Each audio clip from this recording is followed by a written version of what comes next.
Ang programang tumatalakay ng mga usaping may kinalaman sa pananampalataya sa Diyos. Ang pagtatanghal na sasagot sa mga katanungan patungkol sa banal na kasulatan. Reason to Faith.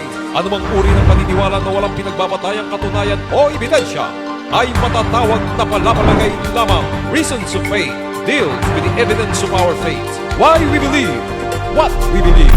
Ito ang programang walang pinapanigan, ngunit mayroong tinitindigan. We don't take side, we take stand.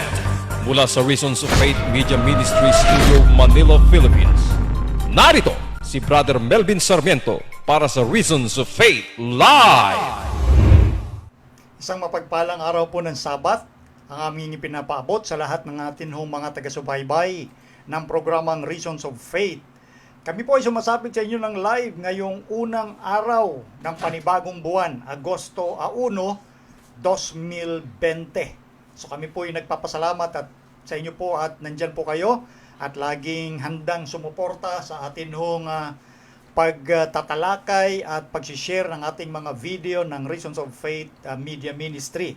Siyempre kasama ko ngayon bilang atin katuwang sa ating technical side, si Micah Sarmiento, ang aking pamangkin, at ganoon din siyempre ang aking unika iha, si Princess Alia Sarmiento. At kami po ay patuloy na nag-aanyaya na sa buong oras po ng pagtalakay. Samahan niyo po kami. Ang Reasons of Faith ay tumatalakay ng usaping may kinalaman po sa ating pananampalataya. Why we believe what we believe.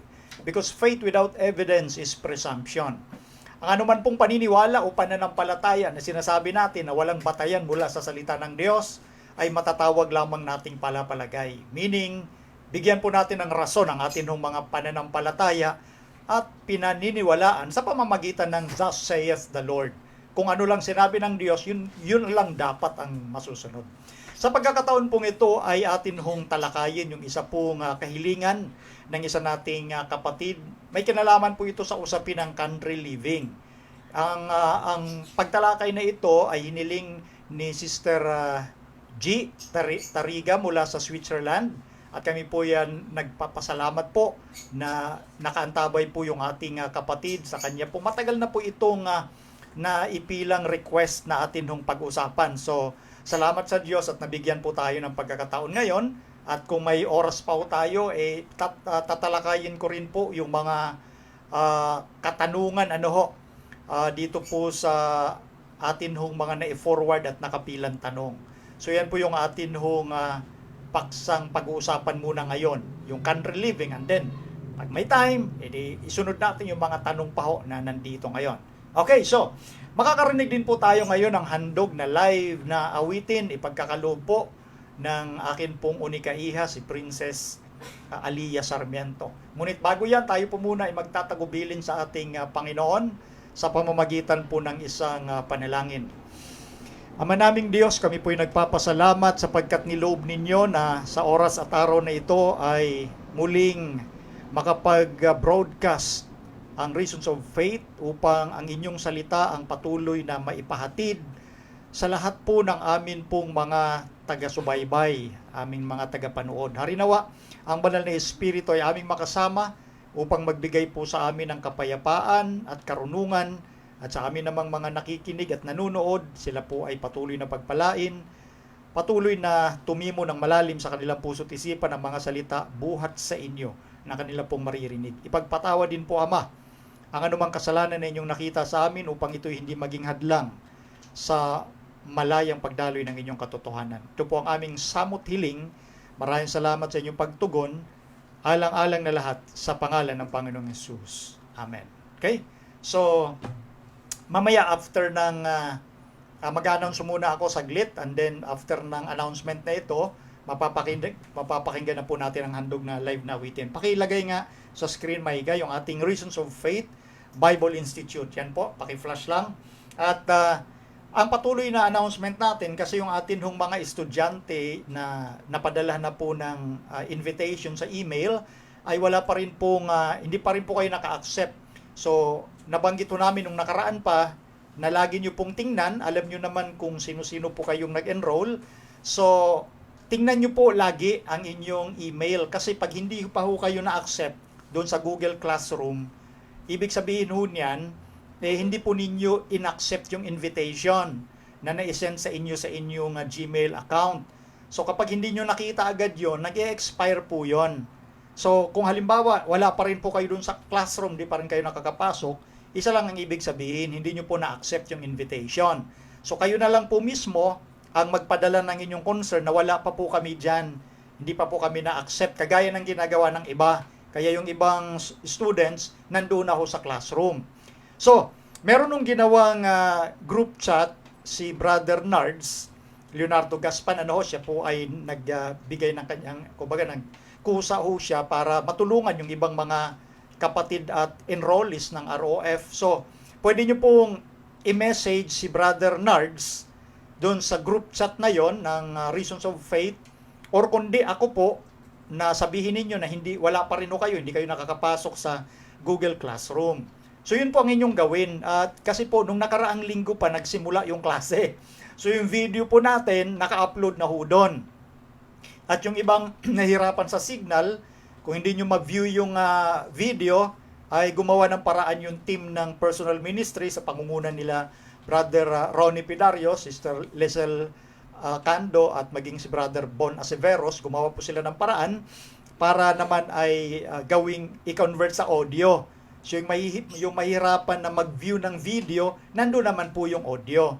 So lahat po ay ginagawa ng paraan para po maging magaan po rin para sa inyo. So nagpapasalamat po ako doon sa mga kapatid at team ng Reasons of Faith Season 4 para mas mapagaan po yung inyo.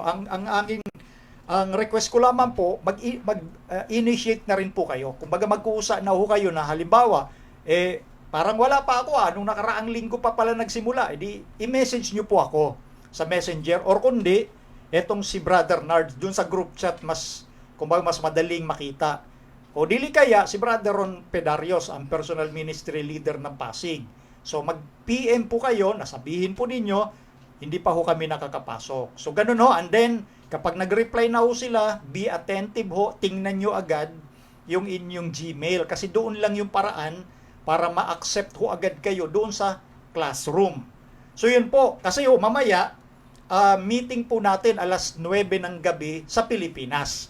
So yung iba nating mga kapatid, alam naman ho nila, yung mga nasa Australia, Canada at US, alam naman po nila yung time nila doon sa oras ng alas 9 dito sa Pinas. So mamaya, via Zoom, may meeting po tayo, napaka-importanting meeting kasi nga po, gusto kong ma-orient din at maipakilala ano ba yung objective nitong Reasons of Faith kasi nga po, ito ay first time na ginawa na online ang Bible Institute.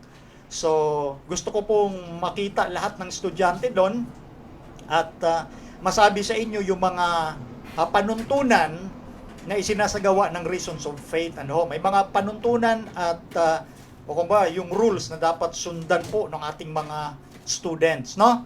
So, yun po ang akin pong pagpapapatid sa inyo na para na ho kayo ay makapasok na ng formal sa klase. So, basta mamaya may meeting tayo 9 PM dito sa Pilipinas, yung time. So, yung mga taga-ibang bansa, alam nila yun paano i-convert yung kung anong oras sila daratnan ng alas 9 naman dito sa Pinas. So, yun po yung akin nung pagpapabatid. At syempre, patuloy pa rin po yung atin hong Spirit of Prophecy series. Sa darating na second Saturday of the month, itutuloy natin yung 4th episode ng Spirit of Prophecy. Online din po yan. At yan ay in connection doon po sa atin pong lokal na iglesia sa Pasig. Kasi po, programa ito in cooperation ng Reasons of Faith Media Ministry dito po sa Pasig Seventh-day Adventist Church. At ganoon din yung ating YouTube channel, pakisubscribe po. At inyo hong makikita yung ating pinakalogo ng ating program. Ito po ang pinakalogo ng ating program. Yan lang po ang pwede nating puntahan pagdating doon sa ating YouTube. Okay, so yun po ang ating announcement at tinatawagan ko na ho ang aking Princess Aliyah para ipagkaloob ang handog na live na awitin sa ating Panginoon, ganun din sa bawat isang nakikinig. Okay?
Okay, maraming salamat sa handog na live na awitin mula kay Princess Alia Sarmiento. Okay, so ngayon ay magbabasa ho naman tayo ng atin. Bago natin lubusang talakayin itong ating paksa, magbabasa muna tayo ng atin yung mga comment ng atin mga followers ng programa bilang pagbibigay pugay po sa kanila. Unahin ko itong galing kay Brother Zidran, SDA Layman. Good evening po, Bro Melvin. Late tuning po kasi may path finder kami every Sunday. Plus, tinapos ko po muna ang ROF Bible Institute. Baka yung iba po ay typo error and spelling kaya di nila matanggap ang email. Okay. Salamat, Brother Nards. Yung marahil yung iba, mayroong typo error yung spelling kaya di nila natanggap yung email. Yung iba naman kasi, nabanggit ni Brother Ronnie naman. So, yung mga nagbabounce na email nila, address, na bago naman po yon. So, basta pag wala ko kayo matanggap, mag-inquire ho kayo. Ito kay Brother Nards, itong Zidran SDA Layman, o kundi sa akin po, sa aking messenger, o kundi kay Brother Ronnie Pidarios. O doon, yes, tama, kay Brother Ronnie Pidarios, sa aming tatlo ho, pwede ho kayong mag-forward, Okay? Next, galing kay Brother Rodrigo Cabugao. Thank you so much, Brother Melvin, for your concrete answers to our questions. It is well explained. Praise the Lord. Ito po yung tanong niya. May kinalaman po ito doon sa special resurrection na sinagot natin nung last week, Anyway, happy birthday sa iyo, Brother Rodrigo Cabugao. God bless sa iyo. Next, galing kay Brother Lorenzo Macarilao from Riyadh naman ito. Salamat bro, lubos kong naunawaan ang bagay na yan tungkol sa mga umulos sa kanya. Paano nila makikita. Thank you so much, Bro Melvin. God bless. Napakalaking tulong sa mga taong kulang sa kaalaman. Praise God, Brother Lorenzo. Next, galing kay Brother Leonardo Navarro. Good afternoon, Reasons of Faith. I want to hear more reason about the Bible. It's amazing. Praise the Lord, Brother Leonardo. Next, galing kay Dr. V. Ornopia. Thank you for all the explanation. Very clear and well understood. God bless. Praise the Lord. Galing kay Seferina Benbinin de Vera. Thanks Bro Melvin sa paliwanag sa mga mura na yan. Lalo na ang ulol. Napakabigat pala yan. Nasabihin sa kapwa tapos ginawang biro. Lahat ng walang kabuluhan na salita ay huhukuman. Yan po yung naging topic natin doon sa tanong regarding sa pagmumura. So praise God. Galing muli kay Brother Nards, salamat po bro sa mga kasagutan na natalakay ngayon. Nadagdagan na naman ang mga notes ko sa mga dapat na sagot, sa mga katanungan na pwede kong ma-encounter in the future. Lalo na sa pagmumura ng mga ADD, dapat talaga nilang tigilan na yan at lumayo na sa mga ngaral na palamura at hindi makauwi dahil sa mga patong-patong na kaso na tinakbuhan niya. God bless bro and to ROF team and also to your family. Thank you Brother Nards at praise God. Galing kay CA Tovera. Amen. Thank you po ulit sa pagpapaliwanag. Marami na naman po akong natutunan. Nawa po ay basbasan tayo lahat ng Diyos. God bless po sa lahat. Praise God. Galing muli kay Seferina de Vera. Thanks Bro Melvin to the very clear explanations to all the questions. Direct to the points. Maraming nakinabang. More power and wisdom. Health to you and family. Thank you and God bless din po. Galing kay Juan Nepomuceno III. Magandang gabi, palagi akong huli makapanood sa ngayon pero may hahabol naman din. Hindi natin dapat pagpaliban ang mga aral na gaya nito. Salamat Bro Melvin. Praise God, Brother Juan. Galing kay Mark Roselo Sahagon. Amen. Praise God bro. Salamat sa napakagandang mensahe at napakaliwanag ng pagtalakay mo sa mga usapin ng pananampalataya. Praise God. Okay, so yun po yung mga binasa nating komento bilang pagbibigay pugay sa atin ng mga followers. Okay, so diretso na ho tayo dito sa topic, Ito ay request mula sa Switzerland galing kay Sister G. Lloyd. Ang request ay may kinalaman sa country living. So ipapaliwanag muna natin ano ba itong country living. So i-define muna natin itong gusto nating pag-usapan at bigyan pansin ayon po sa Biblia. Ano ba itong country living? Pakilagay Micah yung sinasabi dito about country. Land adjacent to a city. Hence, the citizen says, let us go into the country. The Latin has conterraneous, a countryman, pertaining to the country or territory at a distance from a city, rural, rustic as a country town, a country seat, a country square, a country life, the country party as opposed to city party. So pag pinag-usapan pala yung country, ito po ay isang lugar na kumbaga a distance from a city. Okay? So ito ay parang kumbaga rural area. Sabihin natin parang doon sa mga lugar sa probinsya. Pero yung country, yung at least malapit din naman sa syudad. A distance from a city. Next, properly the land lying about or near a city, the territory situated in the vicinity of a city. Our friend has a seat in the country a few miles from town. Ayon naman ito sa Noah Webster Dictionary.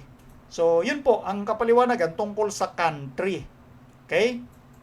Isang lugar na malapit sa syudad, country living or rural. Yun po ang sinasabi dyan. So, may babasahin po ako na sulat. Ito naman ay galing kay Ellen White, no? At anyway, sa darating na Sabado, August 8, yan po ang topic natin, yung tungkol sa mga issue regarding kay Ellen White, no?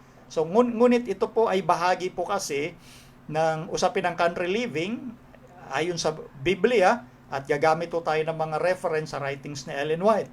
Sabi sa letter 182 noong 1902, the Lord desires His people to move into the country where they can settle on the land and raise their own fruit and vegetables, and where their children can be brought in direct contact with the works of God in nature. Take your families away from these cities is my message. Yun po ang sulat ng kinikilalang propetisa ng Seventh-day Adventist na si Ellen G. White. So ang mensahe dito ay mula sa Panginoon. Nais daw ng Panginoon ang kanyang bayan ay tumira sa country. Pinaliwanag na nga natin nung una kung ano yon. Okay? Move into the country. Na kung saan sila ikay makapanahan at sila ay magkaroon ng sariling mga pananim, mga prutas at gulay, at yung kanila ikang mga anak, madala nila doon sa isang lugar na pwedeng magkaroon sila ng direct contact sa nature. Ng nature na yan, of course, mayroon Diyos na lumalang. Kasi ipinapakita sa puntong ito na nais ng Diyos na makipag-usap sa kanyang mga anak sa pamamagitan ng silence of nature. At nakikita nga ayon sa Biblia, yung Diyos sa pamamagitan ng gawa ng kanyang mga kamay. Sa kalangitan, maging dito sa sangkalupaan, nangungusap ang Diyos dahil sa kanyang mga bagay na nilikha.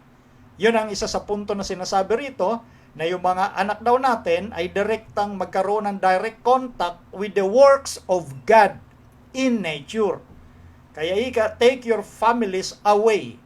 Dalhin daw natin ang ating pamilya malayo sa syudad. Yun daw ang mensahe na ninanais ng Panginoon. O ngayon, itong pag-aaral na ito ay nangangailangan ng bawat isa ng tinatawag na panalangin at karunungan mula sa Diyos. Kinakailangan magkaroon tayo ng ating mga desisyon na nakabatay sa gusto ng Diyos. Hindi po nakabatay sa mga bigla-bigla at yung mga emosyonal na mga desisyon. Kailangan natin ng wisdom mula sa Diyos. So pag-aaralan natin ito, and then timbangin natin. Okay? Huwag mo nang itaas ang kilay ng ilan sa ating mga kapatid o sa ating mga kaibigan. Ano ba yung purpose? Bakit pinag-uusapan ito? Pakinggan muna natin. Hayaan nating maging bukas yung isipan, and then after na marinig nating lahat, tsaka tayo manalangin sa Diyos, timbangin natin kung ano yung mensahe ng Diyos sa'yo, personally, sa pamamagitan ng kanyang salita. Ang Biblia, at dito sa mga kino-quote nating writings mula kay Ellen White. Okay? So maliwanag ang mensahe. Hindi sinabi ni Ellen White, gusto ko na ang bayan ng Diyos ay umalis sa syudad at magkaroon ng country living. Ang ginamit na salita dito ni Ellen White, the Lord desires. Ibig sabihin, yung Panginoon ang nagnanais para sa kanyang bayan na tumira sa tinatawag na country, away from the cities. Dahil ang isipan dito, mapalaki yung mga bata at mailapit sila doon sa Diyos na lumikha ng kalikasan. So yun ang unang bahagi na sinasabi rito. Ngayon, next Ali, ito ay Ali, may ka. Ito naman sa General Conference Bulletin noong April 6, 1903. Educate our people to get out of the cities into the country, where they can obtain a small piece of land and make a home for themselves and their children. Napansin niyo po yung unang salita na naka-underline, educate. Sinabing educate, tuturuan. Turuan yung bayan na umalis sa syudad at manirahan sa country, yung country living nga. Na magkaroon sila ng maliit na lupain at magkaroon ng kanilang tahanan para sa kanila at sa kanilang mga anak. So, laging kasama dito yung mga bata. Ano ho? So, maliwanag ho rito ang sinasabi, turuan, educate. Okay? So, kinakailang bawat isa rin sa ating mga nanonood, lalo na sa mga kapatid, yun yung pinagpauna ko na kanina, tuturuan. I-educate. Hindi tayo dito dumarating sa punto ng pabigla-biglang mga bagay. Kailangan nating maintindihan ang pinag-uusapang ito. Okay? Ali, pakilabas nga yung ano dyan. Okay, Luke 8:26. Ang sabi dito nakalagay na Micah, and they arrived at the country of the Gadarenes, which is over against Galilee. Ito'y may kinalaman naman doon sa sinasabi ng Biblia patungkol sa country. Ano ho? Na sinasabi dito, dumating sila doon sa country ng mga Gadarenes, lugar ng mga Gadareno, na nasa isang bahagi ng Galilee. Okay? At dito, ipapakita natin yung pinanggalingang salita sa Grego ng naisalin na salitang country. Pakilagay, Micah. Sabi dito, kora. Yung word na kora sa Greek, it is a feminine noun from koros, a field or place, usually where cattle range and feed, a country, land, region, province. So yun din po yung pinapaliwanag kanina doon sa una pa man. So ginamit natin sa Bible, yung salita mula sa Biblia, at dito, ganun din ang kapaliwanagan pag pinag-usapan yung salitang country. Okay? So ito po yung lupain, province, isang region, isang lugar na wala doon sa syudad. Ngayon, bakit sinasabi po rito doon sa mga unang ipinakita natin, ano bang meron sa syudad, sa cities? Bakit nais ng Panginoon, hinahangad niya? Kaya gusto niyang turuan yung kanyang bayan. Ano bang meron sa syudad? So, ipakita nga natin dito. Eto, description of city. Ang syudad, talaga namang hotbed yan ng iniquity. Lugar ho yan ng kasamaan. Hotbeds of vice. Ito ang syudad ay lugar ng tinatawag na mga kung ano-anong masasamang bisyo. No? Enticement to sensuality and dissipation. Dito na yung mga tinatawag na panunukso. At dito, kumbaga, unti-unting nauupos yung moralidad ng tao. Swelling of corruption and crime. Kumbaga, talagang lumolobo yung corruption at yung krimen. Di ba? And then, violence, robberies, nakawan, murders, patayan, suicides, pagpapakamatay. So, life in the cities is false and artificial. Ang buhay daw sa syudad ay hindi totoo at, kumbaga, yun nga, artificial. Love of pleasure, amusements. Ito ang dala-dala. Pag-ibig sa kalayawan. Yung pagpapasaya ng sarili, meaning nakatuon sa sarili ng tao, sa sariling kasayahan niya, ang offer ng syudad. So, ipinapaliwanag lamang dito, dinidescribe kung anong meron sa syudad. Okay, so, dinidescribe, isinasalarawan po rito. So, ngayon, balik tayo sa libro na Country Living, page 5, paragraph 4. Instead of the crowded city, seek some retired situation where your children will be, so far as possible, shielded from temptation, and their train and educate them for usefulness. So sa halip daw na manirahan sa nagsisiksikan ng syudad, magkaroon ng hangarin na manirahan doon nga sa country living para ang atin daw mga anak hanggat maaari ay mailayo sa tukso. Ayan. Mailayo sa tukso at maturuan sila, sanayin sila, turuan sila na maging pakinabang.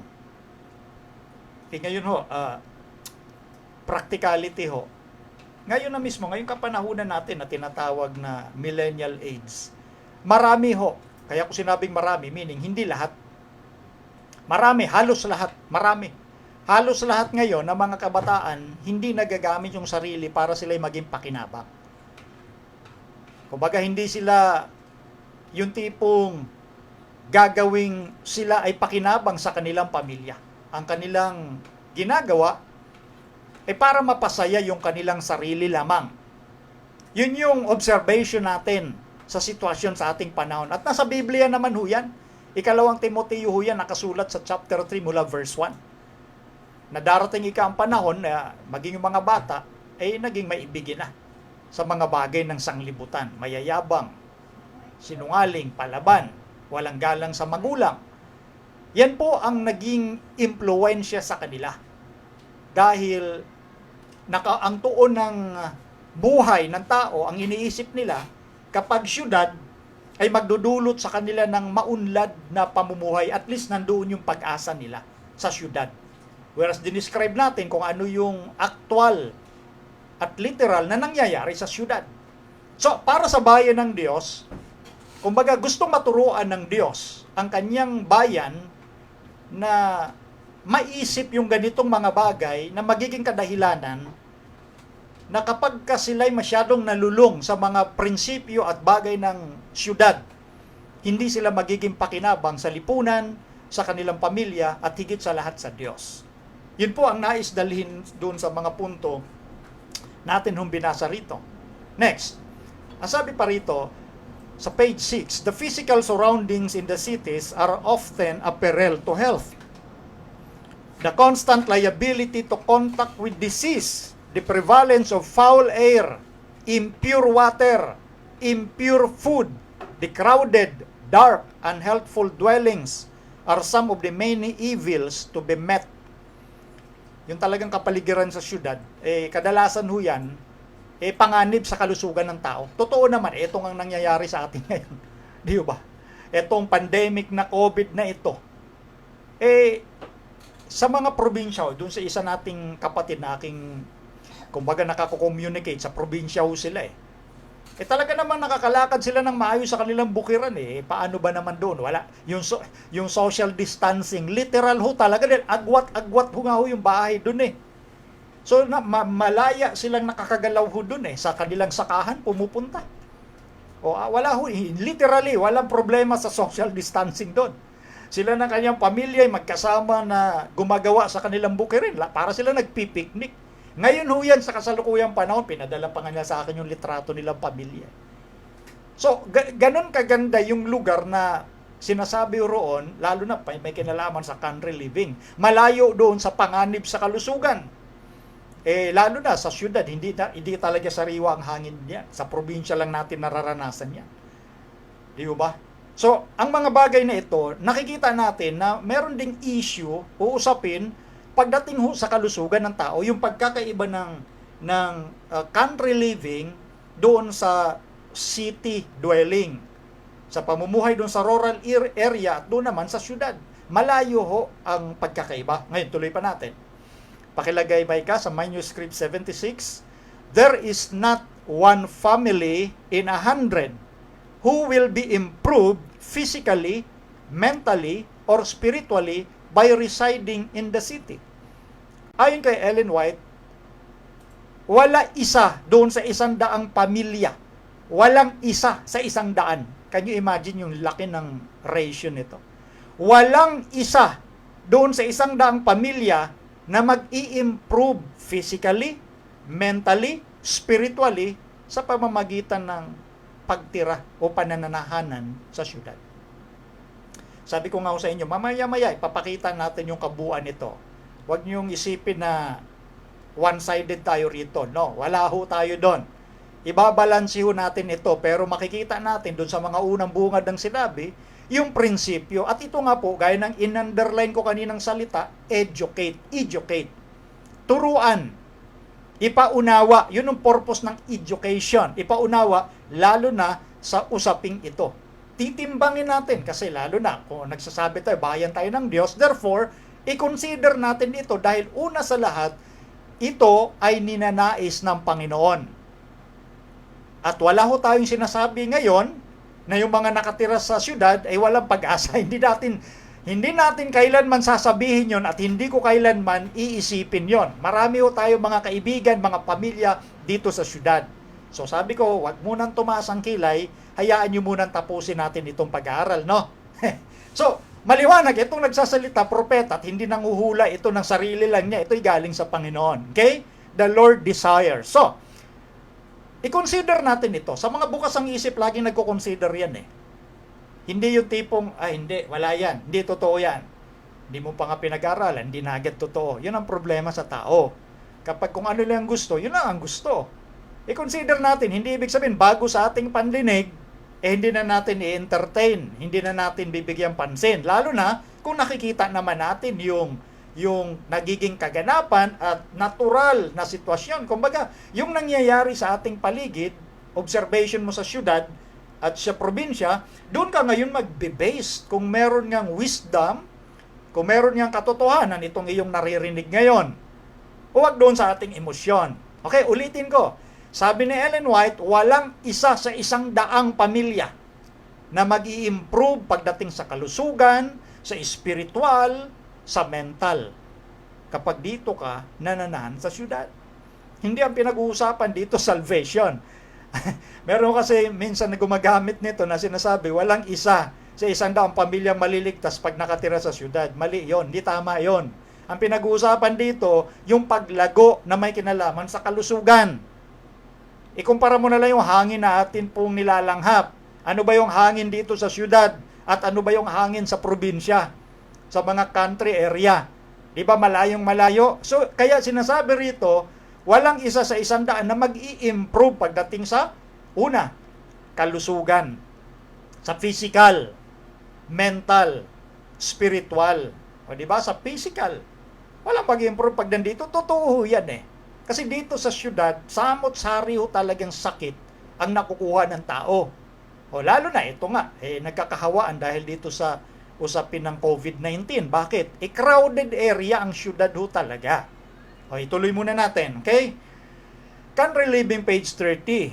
Ang sabi rito, the cities are to be worked from outposts, said the messenger of God. Shall not the cities be warned? Yes, not by God's people living in them, but by their visiting them, to warn them of what is coming upon the earth. Ang sinasabi nga dito, ito na, unti-unti na nating ipinapakita yung balanse rito. Ang syudad daw, dapat gumawa dito ng gawain ng Diyos. From outposts, meaning ang sinasabi lang mo rito, hindi ka nakatira dito, pero gagawa ka ng evangelistic program sa syudad from outpost. Nasa labas ka ng syudad, pero gagawa ka para sa kaligtasan ng tao na naninirahan dito sa syudad.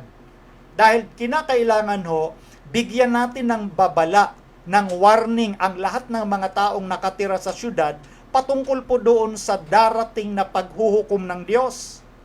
Kaya nga maliwanag na sinasabi rito, yes, not by God's people living in them sa syudad, but by their visiting them. Yung pagdalaw ng mga mangangaral ng Diyos doon sa syudad para bigyan ng babala yung mga taong naninirahan dyan sapagkat mahal ng tao yung mga nakatira sa syudad. So nakikita na ho ninyo. Hindi ho rito bias ang ating pinag-uusapan dito. Kinakailangan din maintindihan ng iba rin nating mga kapatid na kung minsan masyadong emotional nung nabasa country living, diretso na agad sa country living. Mamaya papaliwanag ko pa yan. Ano ho? Kailangan maging balance, babasahin ko rin yung mga balancing yan. Huwag sa emosyon, no? Pero nakikita na natin yung principle. Tingnan natin yung punto na ang Diyos binigyan ang lahat ng tao ng free will, karapatan na piliin gawin yung gusto niyang gawin. Pero alam niya ang magiging consequences. Ang Diyos naman ay hindi magsasabi ng isang bagay na hindi magiging mabuti para sa iyo. Lalo na kung nagbibigay siya ng warning. Yun ay kanyang pagmamahal sa tao. Hindi para husgahan ang tao. Hindi dito pinag-uusapan yung condemnation, no? Sa mga nakatira sa syudad at doon sa country living. Kasi ganito yan eh. Pwedeng nasa country living ka pero malayo ka kay Kristo. May mga tao ding nakatira sa syudad pero malapit kay Kristo. Kaya hindi natin pwedeng bigyan ng bigat yung isa. Pero meron tayong isipan na timbangin yung mga bagay na makakabuti. Hindi lang sa ating kundi sa ating pamilya. Titimbangin nating mabuti yon. Tuloy natin, no?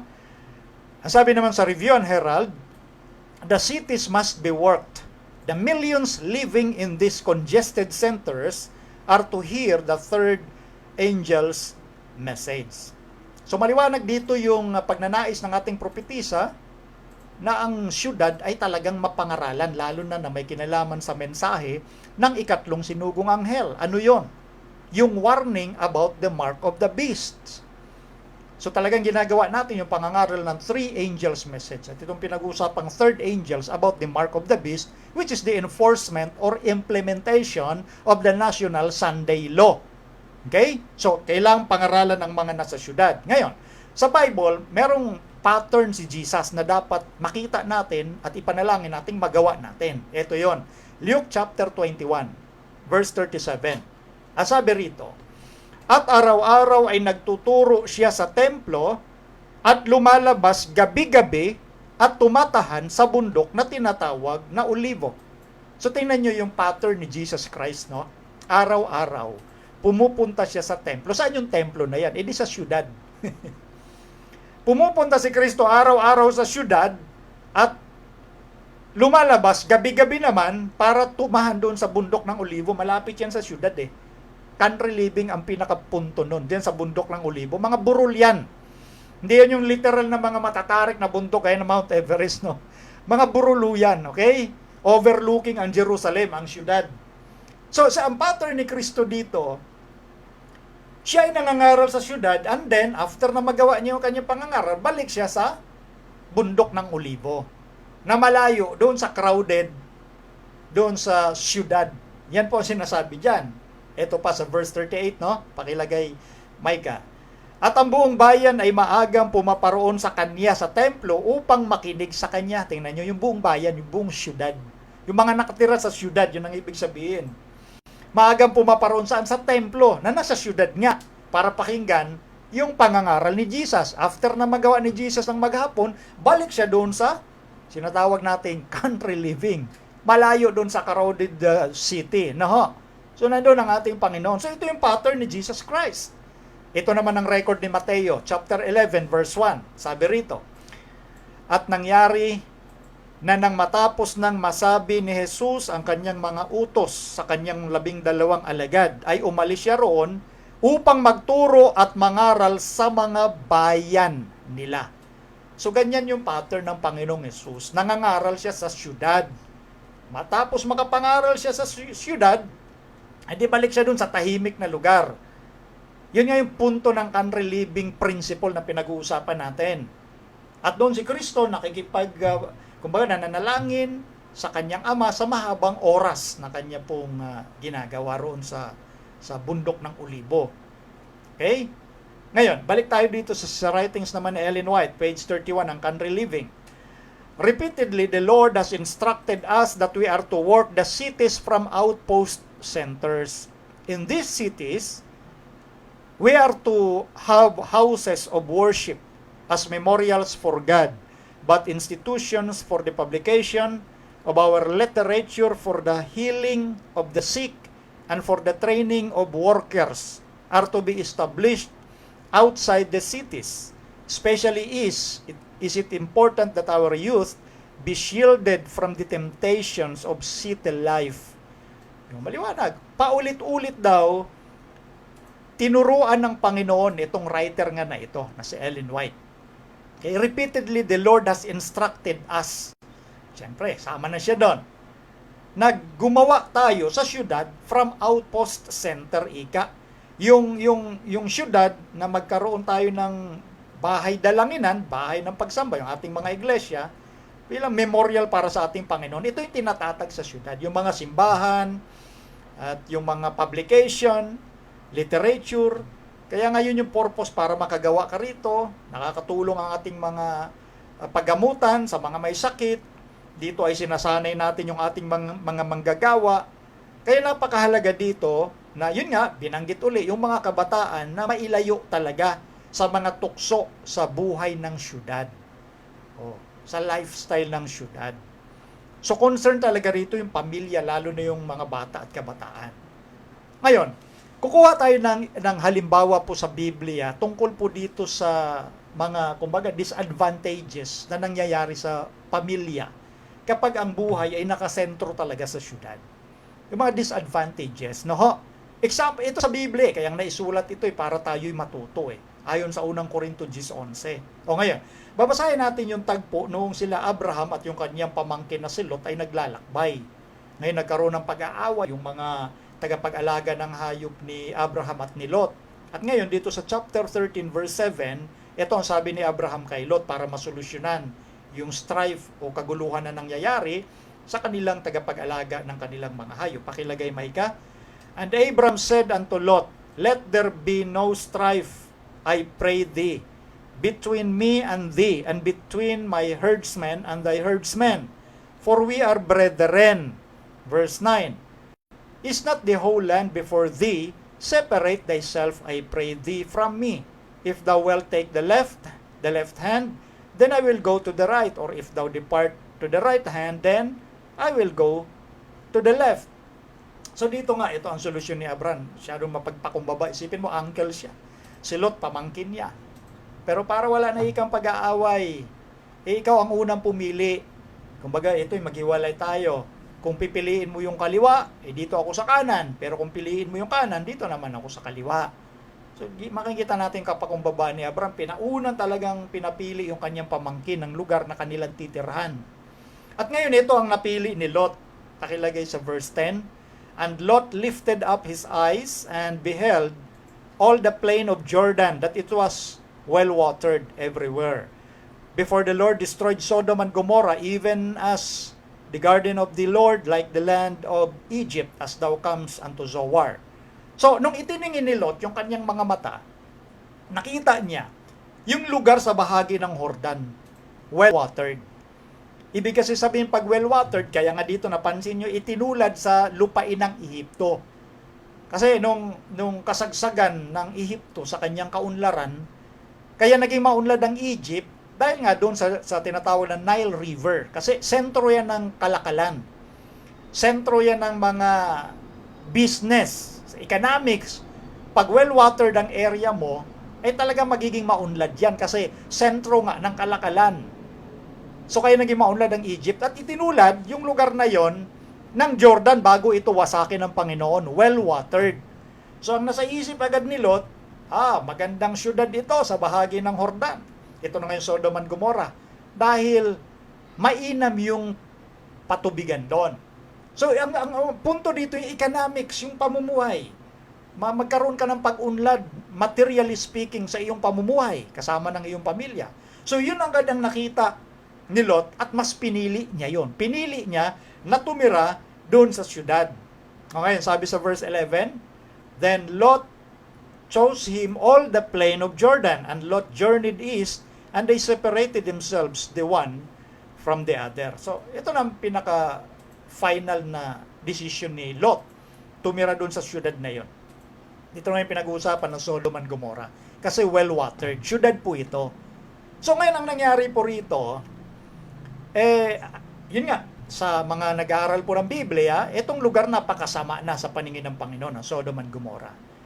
Kaya, wawasakin na ito ng Panginoon, nagpadala siya ng 3 tao, at isa doon ay messenger mismo mula sa Panginoon, kinausap si Abraham ay nakipag-bargain na, baka pwede naman, kahit may 10 katao lang dyan na banal, wag mo namang wasakin, dahil siyempre, nag-aalala din si Abraham, bukod sa kanyang kamag-anak na si Lot, nandun yung kanyang pamilya. Siyempre, si Abraham ay maibigin ding tao. Ayaw niyang mapahamak yung mga tao doon sa syudad ng Sodom at Gomorrah. Nakiusap siya. Nagbargain siya.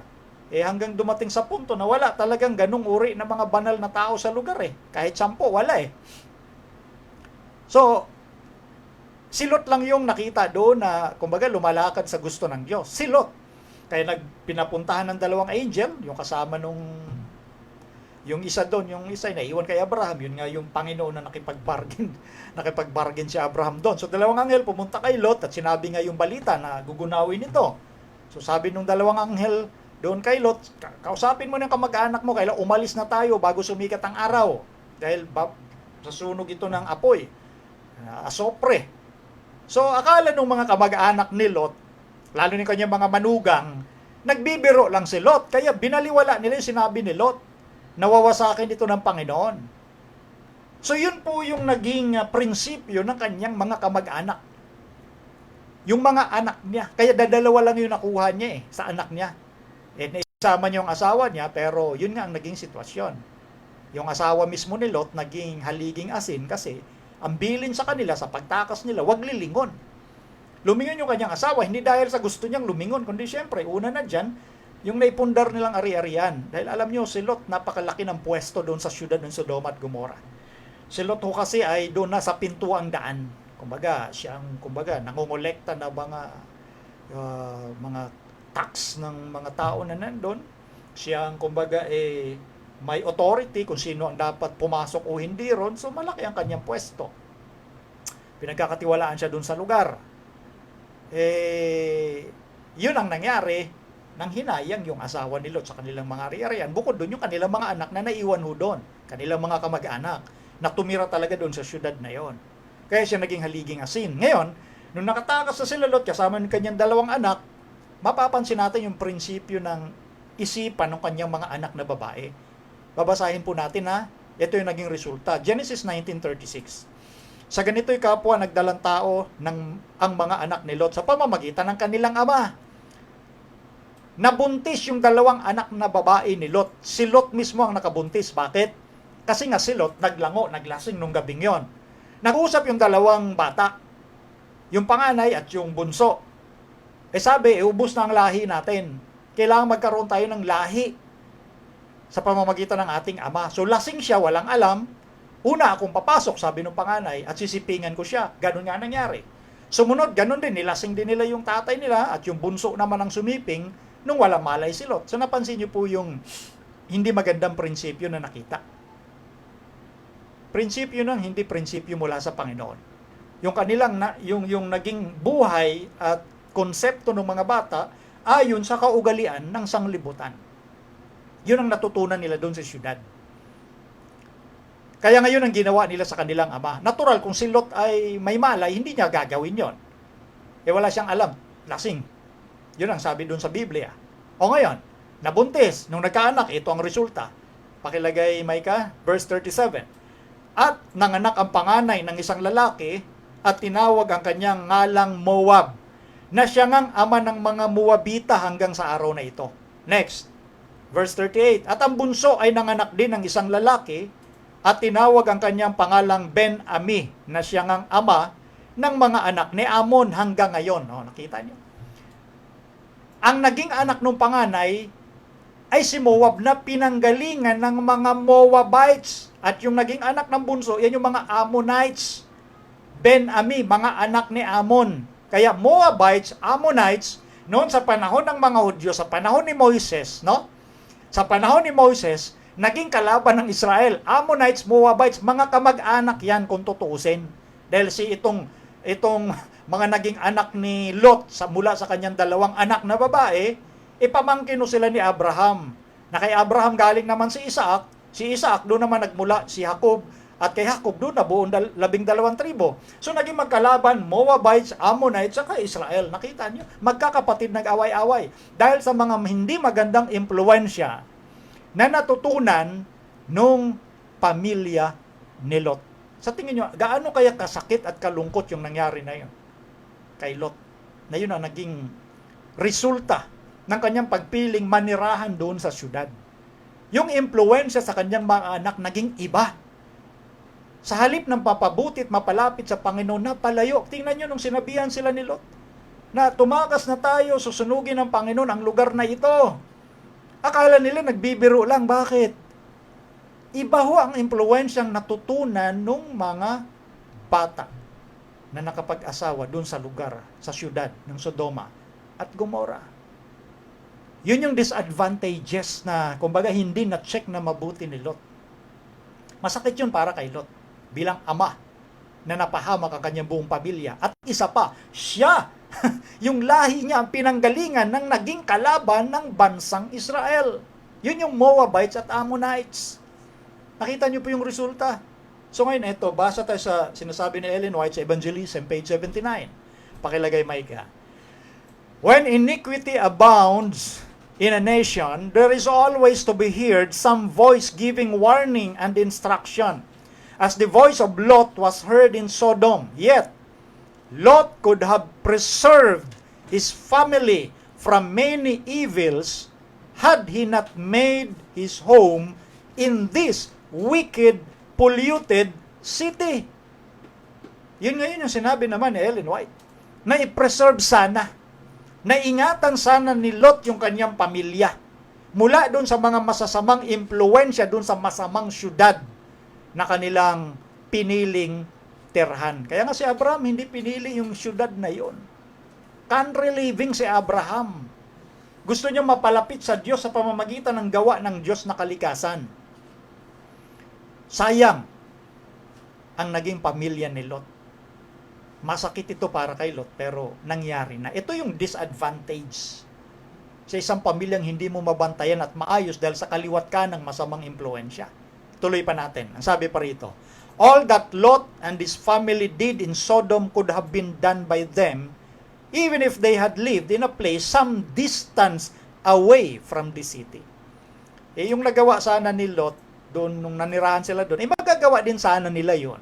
Kung tumira sila, malayo lang doon sa syudad. Kasi naman si Lot, syempre, nag-aamit din ng Panginoon yan para may parating yung salita ng Diyos doon. Pero wala ring nakinig kay Lot nga. At yung pamilya niya pa napahamak dahil doon. Sana kung tumira sila sa labas ng syudad, gawin pa rin nila yung trabaho nilang mangaral doon, kagaya ng ginagawa ni Jesus.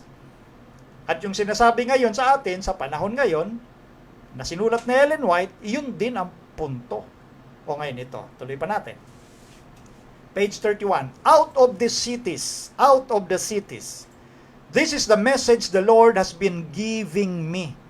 The earthquakes will come, the floods will come, and we are not to establish ourselves in the wicked cities, where the enemy is served in every way and where God is so often forgotten. Yes, by principle, ito nga ang nangyayari. Kaya nga, mensahe ng Panginoon na ipinagkaloob kay Ellen White, umalis sa syudad. Ito ay, kumbaga, madalas dito yung kalamidad, lindol, baha, literally ho, maraming napahamak. At dito ang sentro ng judgment ng Diyos sa syudad. At dito na paglilingkuran talaga yung kaaway ng Diyos na si Satanas. At dito sa syudad, practically speaking, nalilimot o nililimot ang Panginoon. So itong sinasabing ito, principle ho ito, na dapat nating i-consider sa ating mga desisyon na gagawin. Okay? So, ito pa. Page 32. We must make wise plans to warn the cities and at the same time live where we can shield ourselves or our children and ourselves from the contaminating and demoralizing influences so prevalent in these places. So magkaroon daw tayo ng matalinong mga hakbangin o mga panukala para magbigay ng babala sa mga taong nandito sa syudad at the same time manirahan tayo doon sa lugar na maproteksyonan natin yung ating mga anak at ang ating mga sarili sa nakakahawa at nakakademoralize na mga impluensya mula dito sa syudad. Yun yung purpose doon. Kung bakit sinasabi ng Panginoon yung country living at yun nga ang punto, i-educate, turuan talaga yung bayan ng Diyos. Kailangan mayroong matalinong pagpapasya. So kaya nga sabi ko kanina, kapag narinig natin ito, ipanalangin natin sa Diyos. Huwag agad tayong sabihin, ayoko niyan, hindi totoo yan. Hindi totoo, nabasa mo nga eh. Sa Bible, binasa din natin. Na literal itong mga masasamang impluensya, talaga itong nagpapababa sa moralidad ng tao, lalo na sa bata. Yes. Yung mga impluensya dito sa syudad, na sa halip na magkaroon ang kabataan ng pag-ibig sa Diyos, nawawala ho talaga. Dahil sa mga atensyon na kumukuha ng kanilang pansin. Yun sa sights and sounds. Yun yung offer ng sanglibutan na nandito sa syudad. Sights and sounds. At doon magdaling makatch up yung atensyon ng bata at ng mga kabataan. So ito yung binabanggit dito, nagko-contaminate, nagde-demoralize. Ito yung mga impluensyang hindi maganda na nandito sa syudad. So merong layunin kung bakit sinasabi, ano bang objective ng country living? Okay? Ako, nasasabi ko, dahil ako, laki ho akong, kumbaga, probinsya. Alam ko kung paano manirahan sa probinsya. Alam ko kung naninirahan din ako dito sa syudad. Not in a sense na gusto ko dito sa syudad, kundi may purpose ang Panginoon. Bakit ako nandito? Mamaya, sa atin nung pagtatapos, babanggitin ko pa yan. So, alam ko kung paano tumira sa country living. Alam ko, naranasan ko yung magsaka, naranasan ko naman huya. Nagtatanim ho ako ng palay. Literal na maghapong nakayuko, di makatayo. Totoo yun, sa putikan. So, alam ko yung pinagsasabi natin dito kung anong meron doon. At ang aking napansin ho talaga, iba yung kapanahunan na na-train yung mga kabataan sa ganon. Anyway, yung panahon ko, yung ang tawag doon, the Generation X. After Generation X, ito na nga yung millennials. Yun po yun. So sa Generation X, kahit papaano, natitrain, lalo na sa tinatawag na country living, nasasanay talaga yung mga bata na magkaroon ng mataas na AQ. AQ. Brother Melvin, ano yung AQ? Yung adversity quotient. Iba rin man ho kasi yung IQ. Yung IQ, intelligence, marami ngayon yan. Mga millennials, matatalino talaga yan. Lalo na pagdating sa technology, sa gadgets, matatalino, mataas ang IQ nila dyan. Pero bagsak sila pagdating sa AQ. Ano yon? Adversity quotient. Kasi kailangan din maging balance yung IQ, intelligence, at yung EQ, emotional quotient. Ngayon, sa period ng millennials, mababa ho. Alam nyo, bakit nasabi? Yung mga bata ngayon, konting masasakit na salitang naririnig, yung sinasabing bullying, yung iba sa kanila nagpapakamatay ho talaga. Marami hong ganun. Nakakaawa yung mga bata. Yung konting salita na negative, dinidibdib ho talaga nila yan. Literally. At humahantong talaga sa pagpapakamatay. Bakit? Nandyan din yung mga suggestions ng pinapanood nila sa internet, sa television. Yung mga suggestion kung paano kumitil ng buhay. Sa pamamagitan ng simpleng paglalaro mo, akala mo basta laro-laro lang yung barilan, pukpukan sa mga video games. No. Diyan nauhubog yung isipan ng mga bata na ang pagpatay at pananakit sa kapwa, magaan lang yan. Akala yung simpleng-simpleng laro. O ngayon, pag sila ngayon ang nabubuli at mababa yung adversity quotient nila, literally, nagpapakamatay ho talaga sila at nakakaawa ho. Yan ang impluensya ng syudad. Kami nung nabuhay sa probinsya, kahit anong masakit na salitang naririnig, lalo na ako personally, ako na lang magsabi.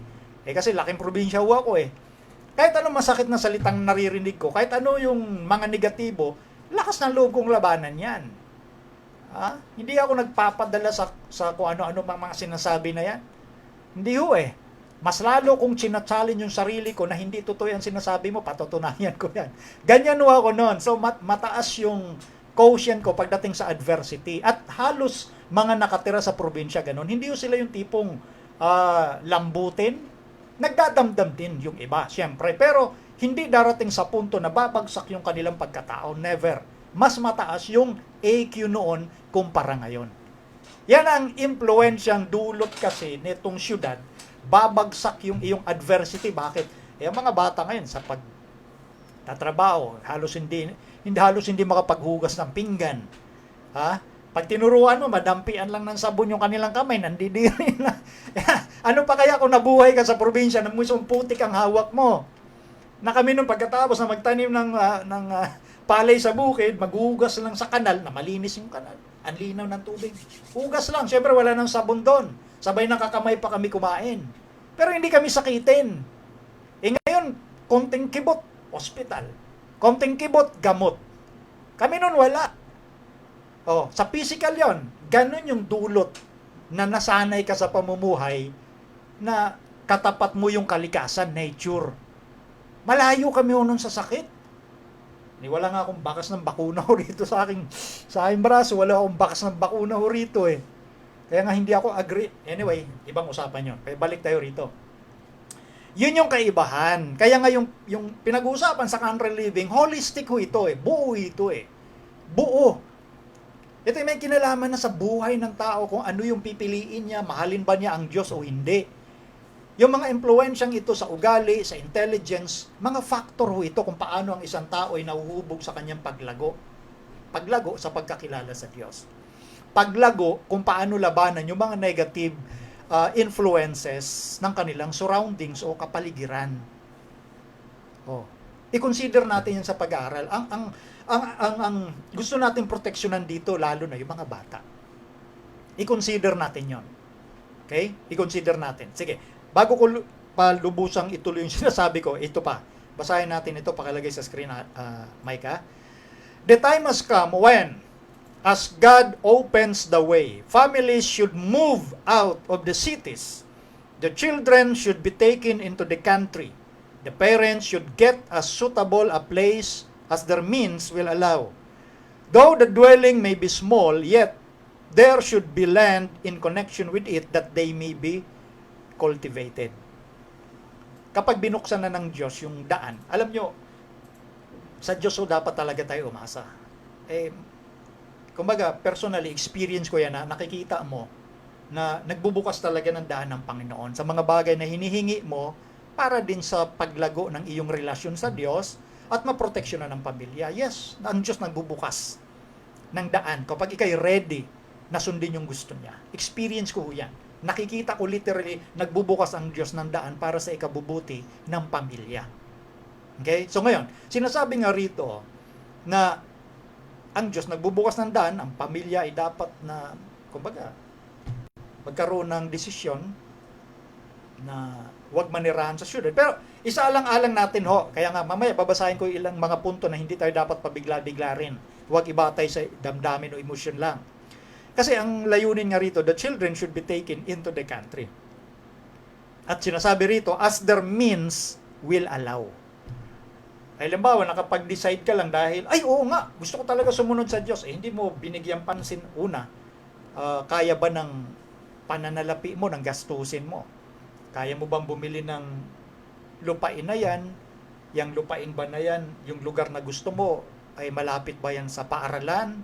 Hindi ba yan makaka-apekto? Halimbawa, magkaroon ng problema sa kalusugan?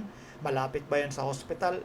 Yun yung mga bagay na kinoconsider yan. At isa pa, yung trabaho mo ba ay kaya mo na magbalik-balikan sa ganyang kalayo? Yun yung mga punto na isinasaalang-alang. And then, manalangin ka na ang Diyos ay magbukas ng daan para magawa mo yung nais ng Diyos. Ganun lagi ho yun eh. Hayaan natin ang Diyos. Ang importante, gusto nating magpasya na gawin yung gusto ng Diyos. Siya ang magbubukas ng daan. Huwag tayong magbatay agad sa mga emosyonal lang na pagpapasya. Pinag-iisipang mabuti yan at ipinapanalangin nating mabuti. Tuloy pa natin.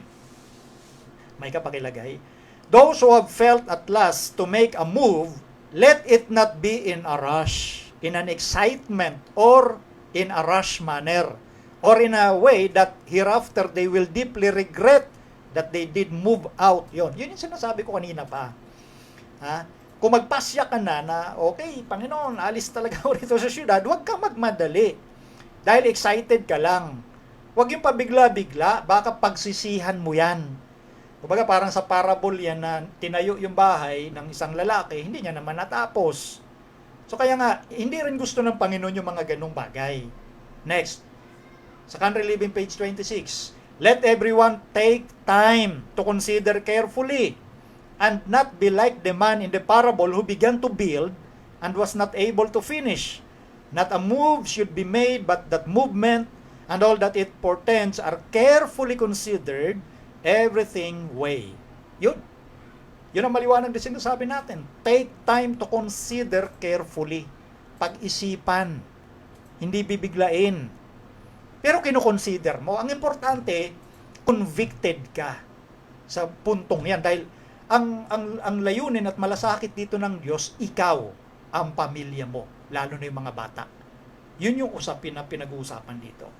Next, to every man was given his work according to his several ability.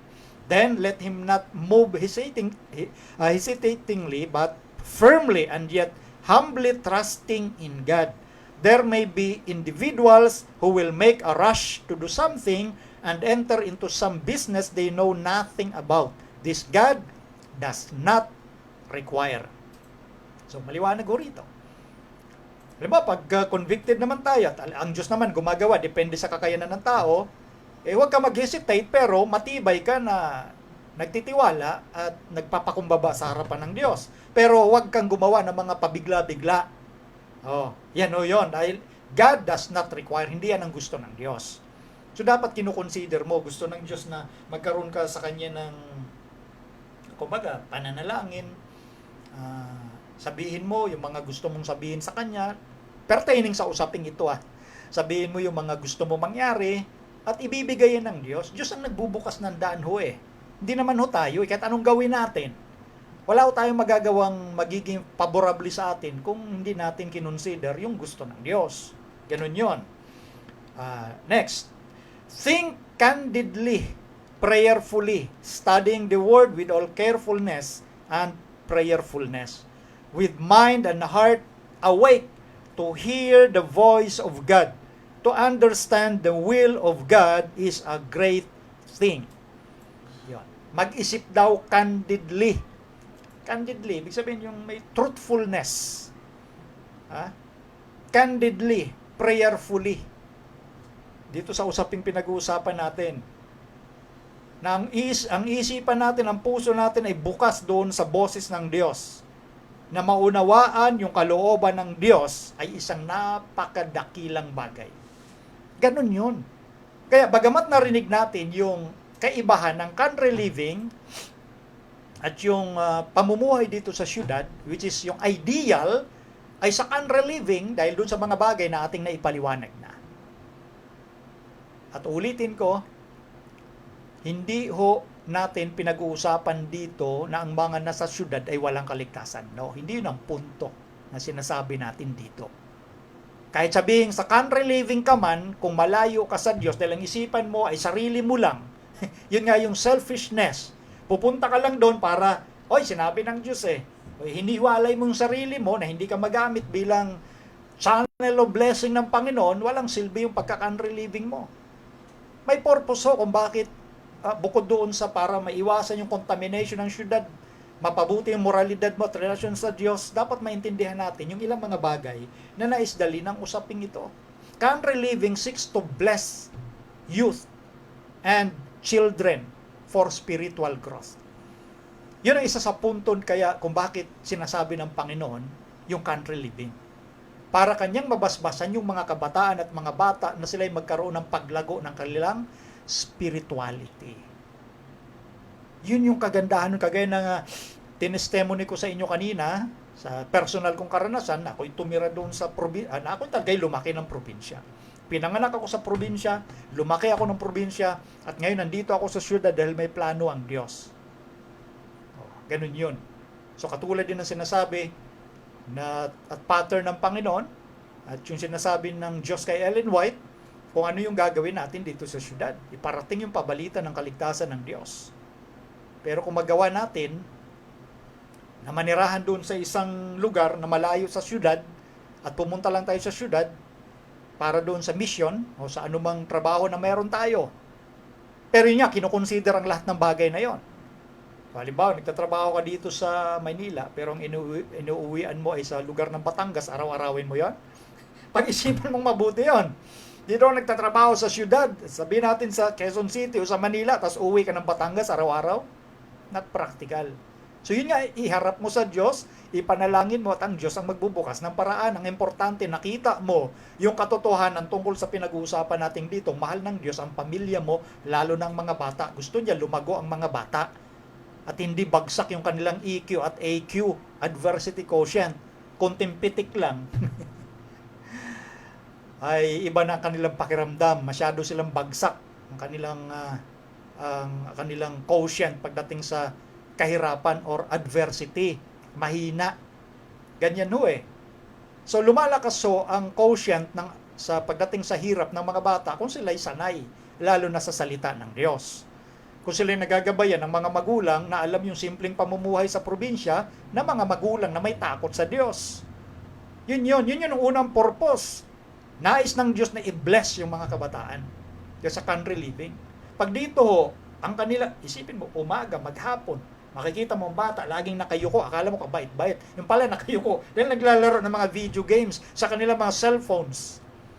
Anong natututunan nila dyan? Sisirain yung kanilang mata, sisirain yung kanilang kamay, sisirain yung kanilang isip, sisirain yung kanilang kalusugan.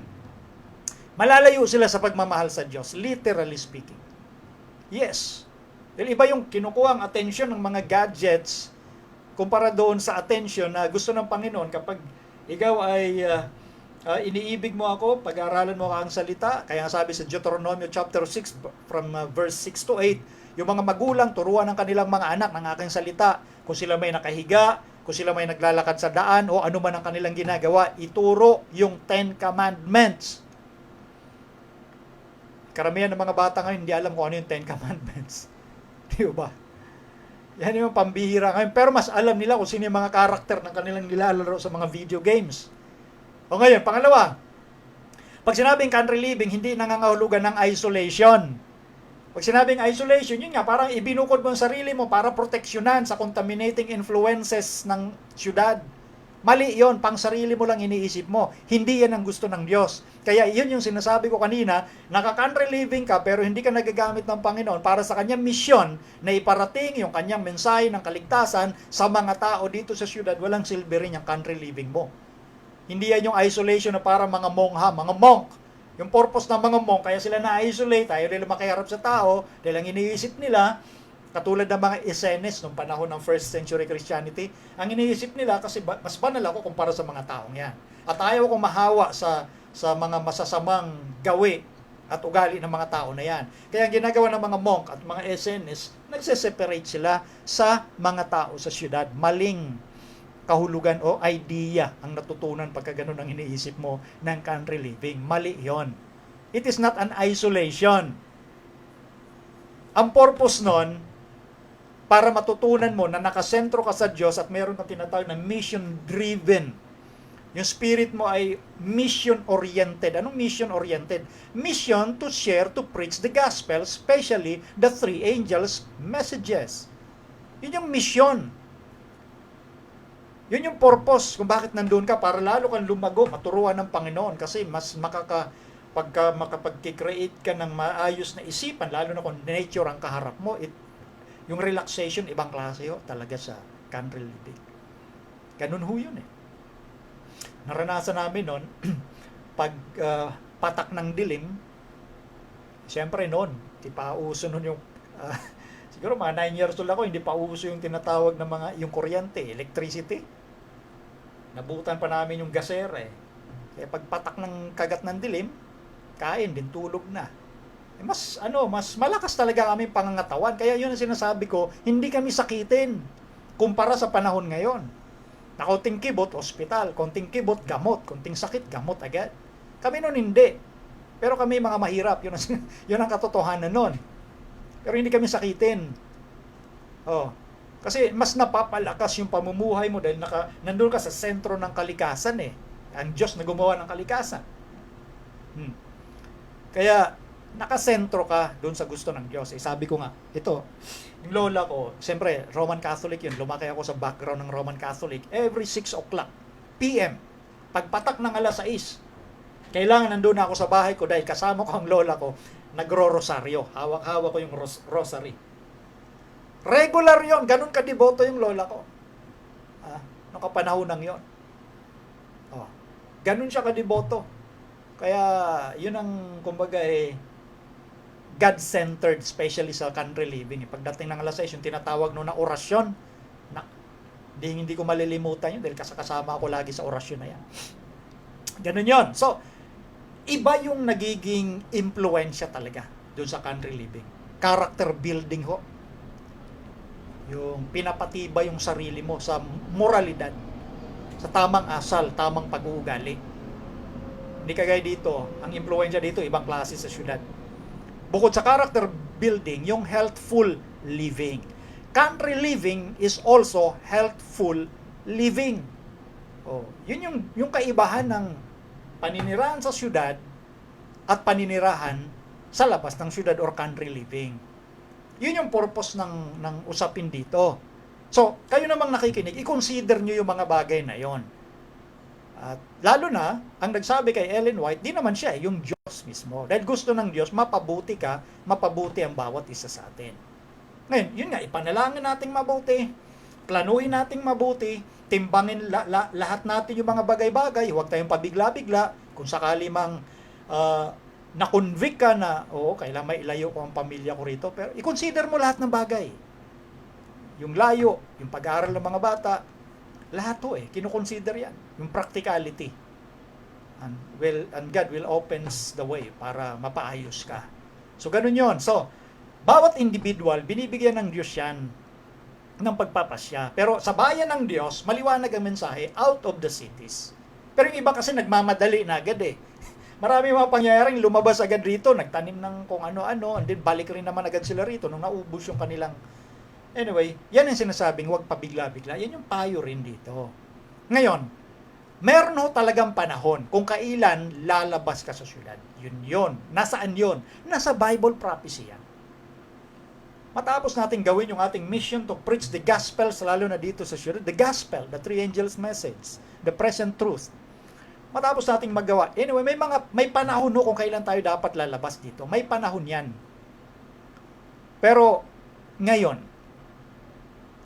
mas magandang magpasya ka, lalo na sa kapakanan ng pamilya, at binuksan ng Diyos yung daan, mag-country living ka. Yun yung sinasabi natin dito. Basta't nakita mo, binuksan ng Diyos yung daan para sa'yo, sundin mo yun. Hindi pwede tayong, kumbaga, nakahiga lang, yung tipong parang yung famous na story about Juan Tamad. Yung tipong nakahiga ka lang, yung bayabas nasa tapat ng ulo mo, nasa puno. Hinihintay mo lang bumagsak sa bibig mo. Gano'n naman yung mga, kumbaga, hindi maayos na prinsipyo ng mananampalataya yon. Ngayon pa lang, gawin mo na. Panalangin mo sa Diyos. Pero yun nga, pinagpaplanuhang mabuti. Pero ang importante, nagpasya ka to go out of the city. Magpasya ka and then gagawa ang Diyos ng paraan para sa'yo. Ang Diyos mismo ang gagawa. Hindi si Brother Melvin. Hindi kung sino-sino man. Ikaw mismo at ang Diyos yan. Dahil ang atin pong paglago ng ugnayan sa Diyos, individual yan. Individual, hindi corporate. Ang importante, convicted ka na tama ang country living. Yes, yun ang dala nating mensahe. Hindi para hatulan yung mga nakatira sa syudad. Ulitin ko, marami tayong mga kaibigan, kamag-anak, na nandito sa syudad. Mahal din po sila ng Diyos. Okay? So, kumbaga, yung bayan ng Diyos ang nabigyan ng privilege, mabuksan ng isipan regarding sa country living. Pero marami pa rin kahit hindi doon sa sinasabi nating remnant, talagang kumbinsido sila na iba talaga ang buhay sa probinsya. Yung iba naman yung ibang mga taga-probinsya, siguro, hindi naman lahat, pero ito kasi prinsipyo mula sa salita ng Diyos ito. Hanggang doon lang muna ako doon lang sa puntong yan. Okay? So yun ang ating dinadalang mensahe. Ngayon, ito yung panahon kung kailan dapat tayo lumabas. Pakilagay sa screen, Micah. Testimonies, Volume 5, page 464-465. The time is not far distant when, like the early disciples, we shall be forced to seek a refuge in desolate and solitary places. As the siege of Jerusalem by the Roman armies was the signal for flight to the Judean Christians, so the assumption of power on the part of our nation in the decree enforcing the papal Sabbath will be a warning to us. It will then be time to leave the large cities preparatory to leaving the smaller ones for retired homes in secluded places among the mountains. Ito yan. Ito yung time na yon at hindi na malayo yon. At dito binigyan ng comparison o paghalintulad yung nangyari noon sa Jerusalem bago ito'y wasakin noong 70 AD. Ang signal na sinabi ni Kristo, maliwanag yon sa Matthew 24, Luke chapter 21, na kapag nakita ninyong pinapaligiran ng mga sundalo ang Jerusalem, yan yung signal na tumakas na kayo mula sa Jerusalem. At nung dumating yung time na yun, nung 66 AD, yung signal na pinalibutan ng Jerusalem, and then, without any least apparent reason, nag-withdraw ng attack ang mga Roman soldier. At yun yung naisip ngayon ng mga alagad, na yan ang sinabi ng Panginoon. Kasi can you imagine, pinalibutan na ng mga hukbo ng Romano, yung Jerusalem noon, pero walang anumang ni katiting na dahilan bakit sila nag-withdraw, hindi tumuloy sa pag-atake. Umalis din agad. Yung parang pinakita lang na pinalibutan. At yun ang kumbaga, nandun sa isipan ng mga alagad sa sinabi ni Kristo. Literally, tumakas sila. And then, nung 70 AD, 4 years ang lumipas, doon na nag-resume ng tunay na atake ang Roma. Sa pangunguna naman ni General Titus. So, yun yung kung paano yung signal daw noon, na sign, na sinabi ng Panginoon sa destruction ng Jerusalem, yung signal din o sign para umalis tayo dito sa syudad, kasi ang Jerusalem noon, sentro ng kalakalan, syudad yon. Para umalis naman tayo sa syudad, ngayong huling panahon, kapag ini-enforce na ang National Sunday Law or Papal Sabbath. Yun no yung panahon na umalis talaga tayo sa syudad. And in preparatory to leaving the smaller ones. So wala na yung bakit, if, and buts. Wala, alis na. Pero pag hindi ka umalis, maiipit ka. Maiipit ka sa syudad. Ito palang isipin, itong pandemic na COVID, nung nag-declare, ang ating president ng lockdown, ay marami talaga literally naiipit na hindi makauwi sa kanilang bahay o hindi makalabas dito sa syudad papunta ng kanilang probinsya. Pandemic pa lang yan. How much more kapag Sunday law na ang dineklara. Kaya nga kapag pinag-usapan na yan para i-enforce, wala nang kung ano-anong ipapaano, ganito, bakit ganyan, alis agad. Katulad ng ginawa ng mga alagad, yung nasa bubungan, literally, hindi na dumaan sa bahay nila para kumuha ng gamit. Yung nasa bukid, sa labas ng Jerusalem, nung nakita ang pilalibutan ng Jerusalem, hindi na pumunta sa loob at kumuha ng kanyang balabal. Dumiretso sila sa pagtakas tulad ng sinabi ni Kristo, letra por letra, alis agad. Ni isang Kristiyano, walang napahamak, walang namatay nung 70 AD. Ni isang Kristiyano. Kristiyano ho, yung tagasunod ni Kristo. Kasama na dyan mga Hudyo, mga Grego. Tumakas sila sa Judean mountains. So, ito naman yung panahon sa huling araw. Sa implementation ng tatak ng hayop or mark of the beast, yung enforcement ng Sunday law, tumakas na agad. Wala nang pabakit-bakit pa. Yun.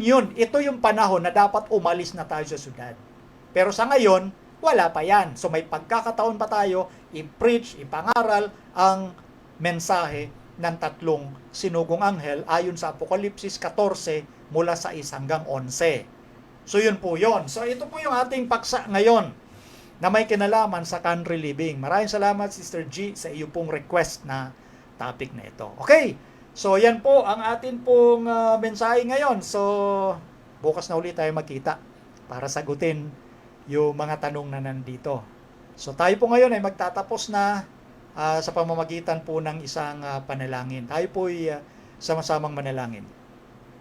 Ama naming Diyos, maraming salamat po sa inyo pong paggabay sa pagtalakay ng country living. Salamat sa gabay ng Banal na Espiritu at harinawa ang aming mga kapatid at mga kaibigan na nanood at nakapakinig ng mensahe ay magkaroon ng sapat na isipan ng pagkonsidera ng mga bagay na nais ninyo para sa bawat isa sa amin. Tulungan kami na masunod ang inyong gusto at hindi ang amin. Salamat Ama sa pagdinig, pagtugon sa aming dalangin sa pangalan ng Panginoong Hesus. Amen. Okay, muli, sa atin ng mga Reasons of Faith students, pag hindi pa rin ho kayo nakapasok sa classroom, mag-message na ho kayo sa aking messenger diretso na ho, at maging kay Brother Zidran SDA Layman o si Brother Nard. I-message nyo ho doon sa group chat na hindi pa kayo nakapasok sa Google Classroom. Dahil pag hindi pa, sobrang late na ho kayo dahil last Sunday pa ho yung unang lecture na akin hong ginawa at in-upload. Okay? So, hanggang sa muli, mamayang gabi, meeting tayo alas 9 ng gabi sa Philippine Time. Magkita-kita ho tayo mamaya. Ito po muli ang inyong lingkod at kaibigan, kasama ng aking mga naging kaagapay, Micah Sarmiento at Princess Aliyah Sarmiento. Ito po si Brother Melvin Sarmiento na nagsasabing pagpalain tayong lahat ng ating Panginoong Diyos.